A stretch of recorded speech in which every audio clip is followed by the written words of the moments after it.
My name is George Knapp, your occasional host. I'll be joined by Troy Hudson, former law enforcement officer and veteran of the Gulf War. He worked for a time for Homeland Security and is currently in emergency management and search and rescue work, but who's focused his talents on searching for one particular missing being, Sasquatch. He'll share with us his stories about the search for the hairy gent with the large feet and about larger challenges in that field that have left he and some other investigators kind of bummed out and disillusioned, but still hopeful that they can solve this thing one of these days. Troy, welcome to the program.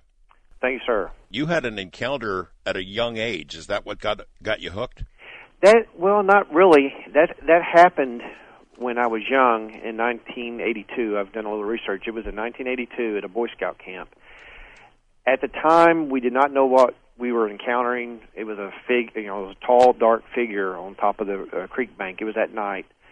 It wasn't until later when we returned home that my mother had made a comment that she said, well, you boys know that some lady saw a Bigfoot in her backyard, which was next to the Boy Scout camp.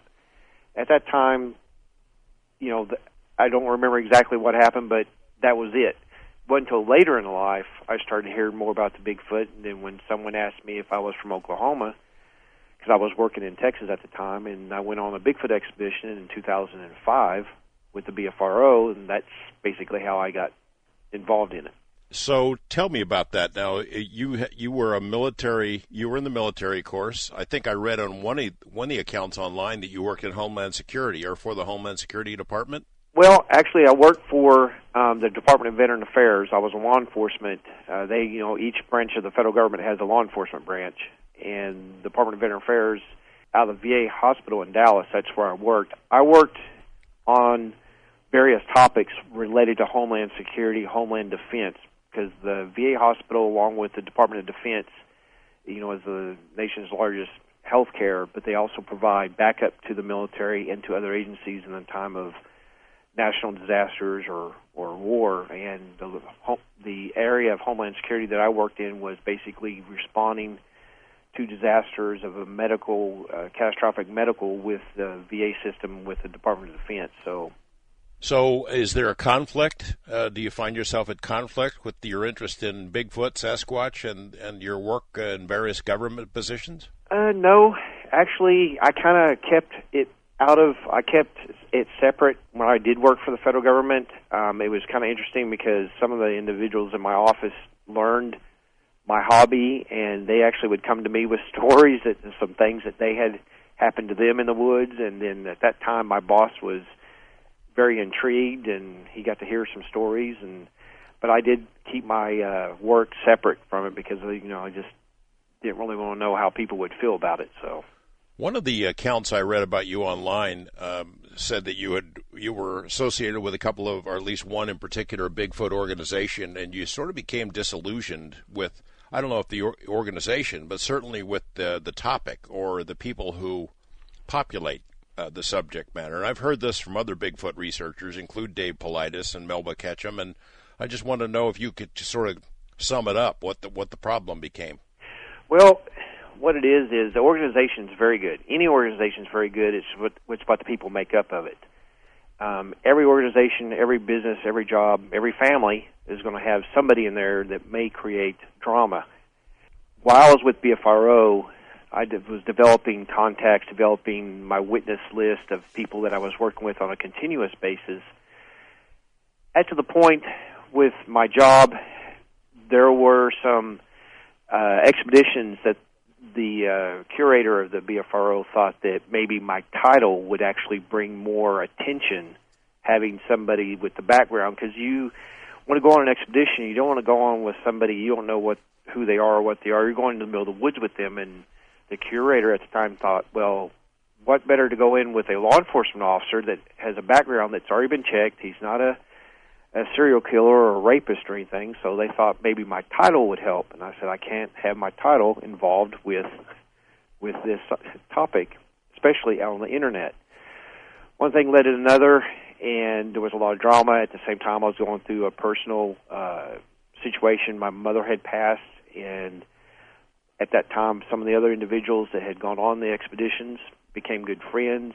We started our own little small group that would go out on the weekends, and I made a decision that I'll just cut ties and go do my own thing. It's kind of like the UFO field. I have a lot more experience in that, but some in the Bigfoot field, in that there's a lot of turf conscious stuff, a lot of egos, a lot of people who just they're bullies, and I think you've written about that. Well, that's true, and it's very competitive. Of course, everybody wants to be the Christopher Columbus of the Bigfoot world, and wants to be the one that's going to jump out there and say that I proved it. Since everything that's gone on with the Genome Project, everything I've seen over the last 10 years being involved in the Bigfoot research community, at this point now, I'm really in the sense of if you even had a body, would it still be enough? And there's competition with this. Everybody's wanting, like I said, everybody was wanting to be number one. There's too many egos. There's too many, there's a lot of friendships I've seen go different directions because of the topic. I've seen people waste a lot of their money and their time. It's like people attack other people's evidence, not just as a test of the evidence, but because they don't want somebody else to be right. I want to talk for a couple of minutes about your work, because you've done some interesting stuff. I read about your search for sort of a Bigfoot language, and you use as a basis, I guess, Choctaw or something called that you call Oklachito. Actually, the Oklachito is the Choctaw words that means tall people. Okay. Due to the DNA and due to everything that I've seen and heard through the years and my own research with native cultures, not just in Oklahoma, but all over North America, even the First Nations in Canada, majority of them all refer to them as a people, some type of people or another tribe.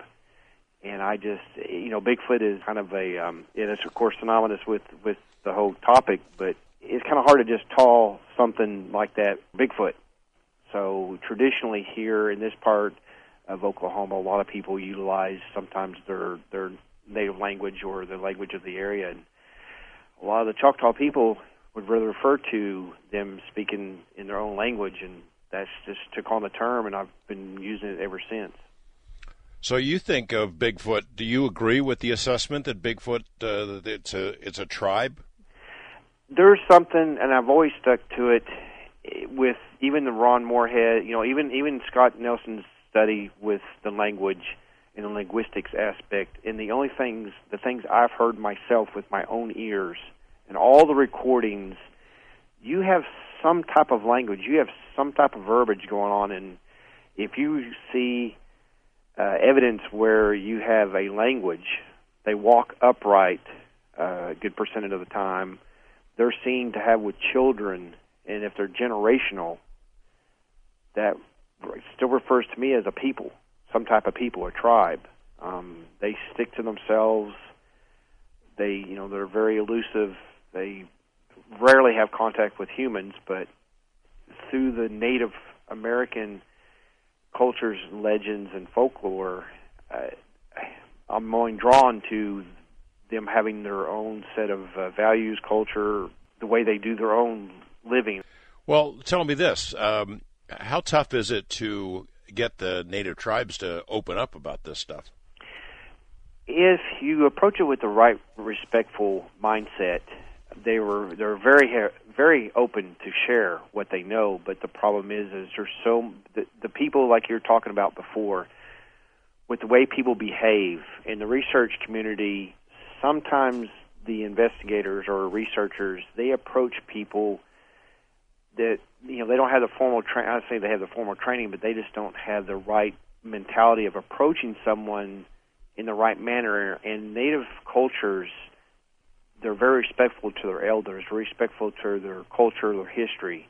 And you have to approach it that way with the utmost respect. And sometimes the approach of people coming in they refer to as Bigfoot hunters, that automatically sets them off of they're here to cause problems and hunt the Bigfoot down. So, or people come in and they're pushy. Look, I'm important. Tell me what you know and tell me right now. Actually, that is exactly it. And there's been a few instances where I know, because of my connection and experience with some of the tribal communities, that there has been organizations been asked to leave the property. What is the Native American connection there? I've asked the same question to Dave Politis, who's developed, some real levels of trust with tribes in the Pacific Northwest and the Hoopa and others, looking for answers about this. Is there some kind of relationship that they, a point beyond which they don't go in telling you what about it? Well, most of anything is that in tribal cultures, their elders or generations before, their great-great-grandfathers would always refer to as them, that they were always here when they were here. You have the tribal removal of the Choctaw, the Cherokee, and the Seminole, the Trail of Tears. Some of the information that I have come across is that where they were before, like the Choctaw were in Mississippi, the Seminole were in Florida, they had the tall people, the Bigfoot, there. They had their own names for them.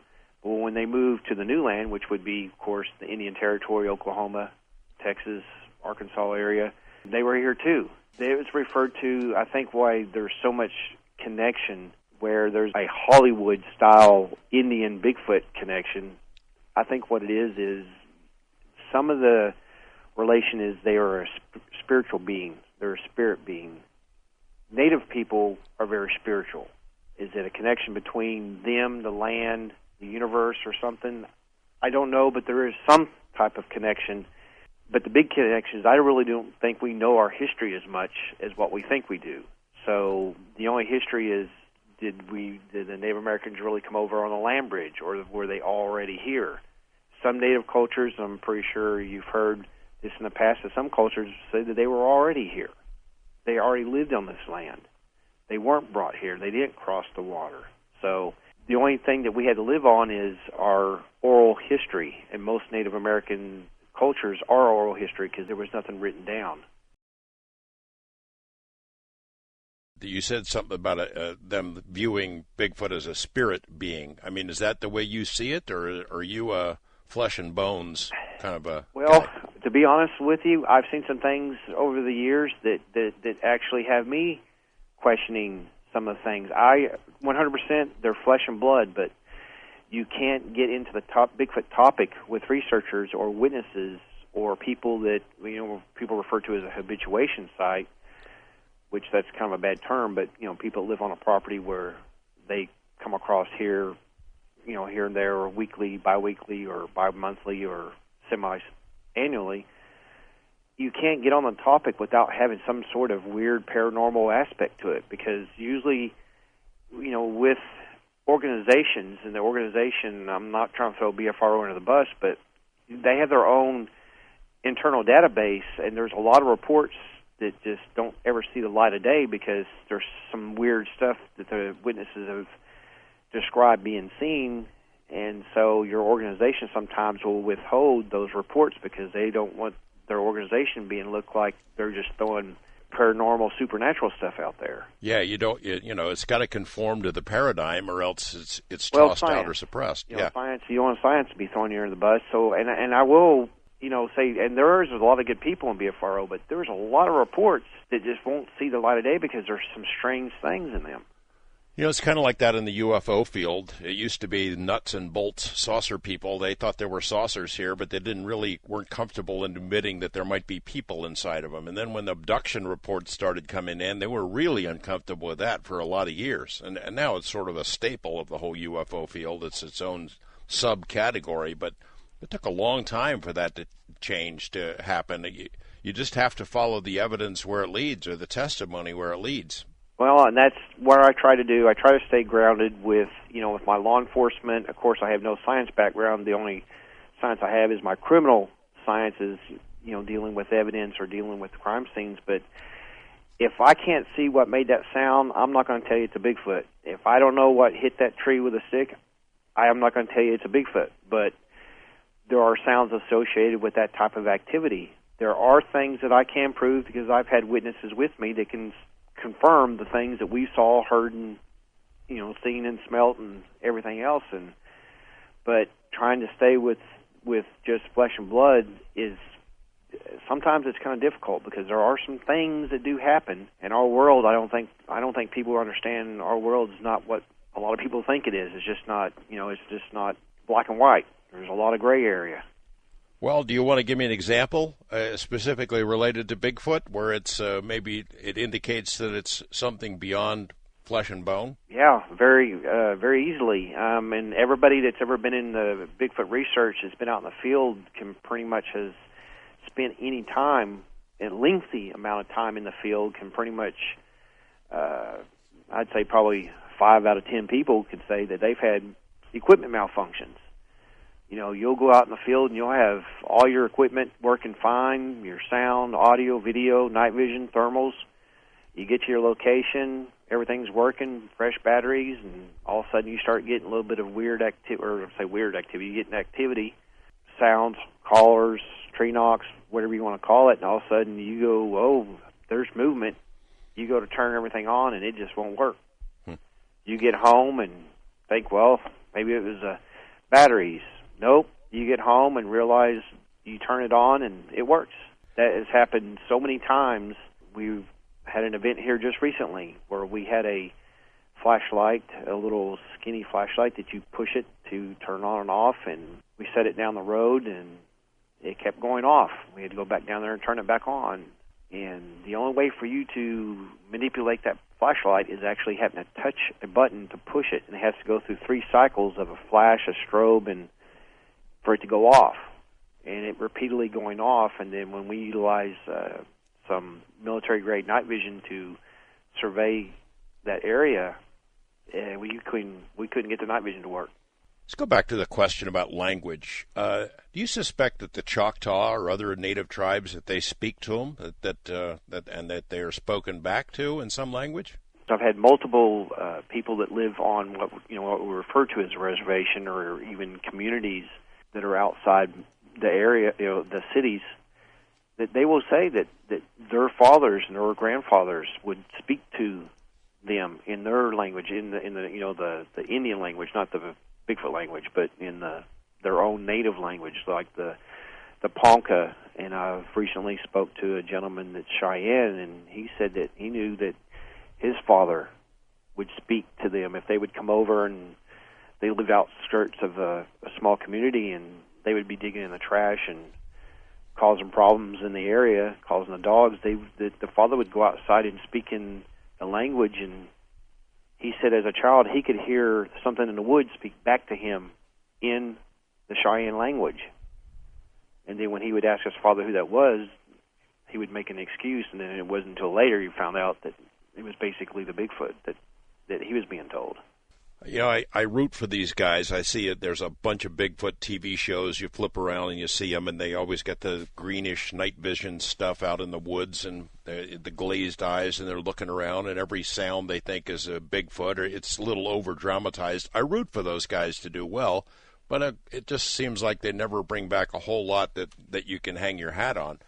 There has been a search for solid physical evidence that we've documented on this program over the last couple of years. That's Dr. Melba Ketchum. I referred to her earlier. You've been working with her now.